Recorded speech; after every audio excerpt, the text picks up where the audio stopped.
If you asked me what destroyed Athens, I'd say it wasn't Sparta, it was our own arrogance. I am Socrates, the man they silenced for speaking the truth. Let me tell you what really happened. Athens, my city of marble and madness. The sun rose over rooftops of clay tiles, blending off the Parthenon like fire. Children ran barefoot through narrow streets, dodging donkeys and spilling olives from baskets. Smoke from hearths mixed with the salty breeze from the Aegean. Even the wind seemed alive, carrying the voices of poets, philosophers, and merchants. We believed we were at the center of the world. Athena watched over us from the Parthenon, a stern protector of wisdom and war.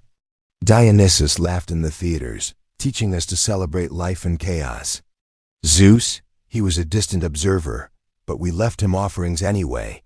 You never know when a god might notice. Life was messy, loud, and glorious. In the agora, the marketplace, you could hear a cobbler shout prices over a sculptor chiseling heroes in marble. Potters shaped clay as poets shaped words. Philosophers like myself wandered the streets, asking, what is courage? What is justice? What is a good life? Most ignored me. Some cursed. A few thought Athens was a city of extremes. Democracy meant every free man had a voice. Women, slaves, and foreigners had none. We called it equality. I called it selective hearing. We loved beauty. We built the Parthenon, statues that seemed to breathe, and theaters where men wept and laughed at the folly of kings. Music and poetry were everywhere.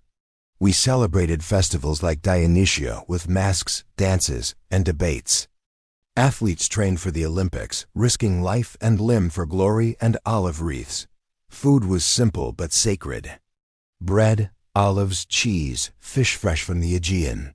We drank wine diluted with water. Gods forbid you overdo it. Even meals started with offerings to the gods, a reminder that life, though joyful, was fleeting. Yet pride whispers in the ears of the ambitious.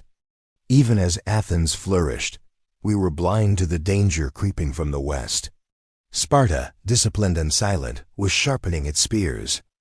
And then, the Peloponnesian War, 27 years of fire, famine, and foolishness. We believed our cleverness would shield us. Tall walls, ships on the sea, silver flowing from all eyes, but arrogance devours faster than hunger. A plague swept through Athens, stealing young and old alike, even Pericles, our great leader. I walked the streets. I asked, what is courage when everyone trembles? What is justice when men betray their own? People shouted at me, Socrates, stop asking questions. I replied, and stop breathing, and then we shall see who can manage. Our democracy faltered. Politicians shouted louder than reason. One year we adored a man. The next we executed him.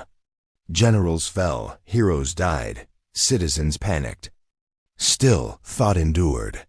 Schools like the Academy and the Lyceum arose. Young men came to argue, dream, and imagine worlds beyond ours. Plato wrote my words down. Sometimes I suspect he made me sound wiser than I was. Life in Athens was strange. Slaves worked in homes and fields. Medics, foreigners living among us, traded and paid taxes. Women wove, cooked, raised children, but rarely spoke in public. Children played games, learned music and writing, trained in running and wrestling, the body and mind in harmony.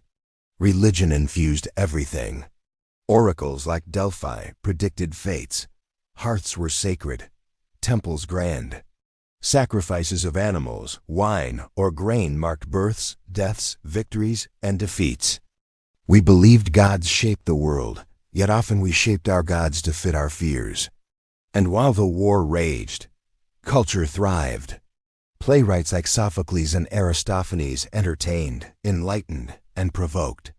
Mathematicians and astronomers measured the heavens. Doctors studied herbs, bones, and pulses.